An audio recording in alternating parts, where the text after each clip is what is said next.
Okay guys, so ito po yung paraan para mapabilis ang pag-open ng mga apps at documents sa ating laptop. Sundan nyo lamang po ito para kahit papano ay magkaroon ng kabilisan sa pag-open ng inyong mga application. So huwag na po nating patagalin. So ang una po ay i-click po ang Windows and R. Okay?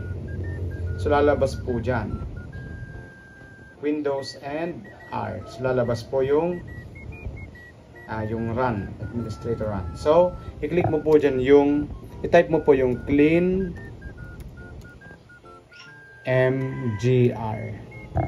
Clean mgr. Okay? Then click po OK. So yan. So, yan yung lalabas po. Hintayin nyo lamang po. So, lalabas po yung mga files na pwede mong i-delete at pwede mo rin pong linisan. Okay? So, i-click mo lamang po lahat. Click mo lang po. Yun. Click po yung mga boxes. Mga temporary files pa yan. Yan. Then, pagkatapos yan, clean mo po. Clean up system files. So, yan po yung lalabas dyan.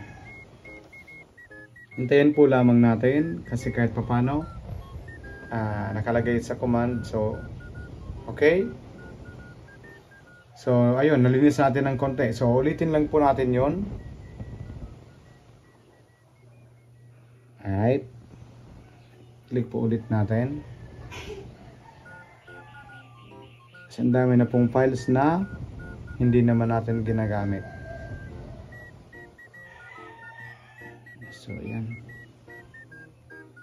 Pati yung recycle bin natin. Temporary files. Click lang po natin yung OK.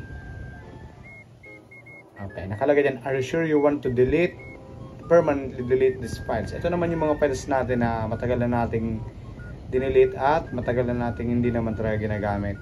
So, delete files. Okay, so nakalagay dyan, the disk cleanup utility is cleaning up unnecessary files on your machine. Okay, so medyo kailangan lang po nating hintayin na matapos yung pag-clean ng ating laptop. So, yan. Cleaning up drive C. Ayun. Hintayin lang po natin. And then after that, makikita mo kung may pagbabago ba sa yung laptop. Pagkatapos nating linisan yung mga files na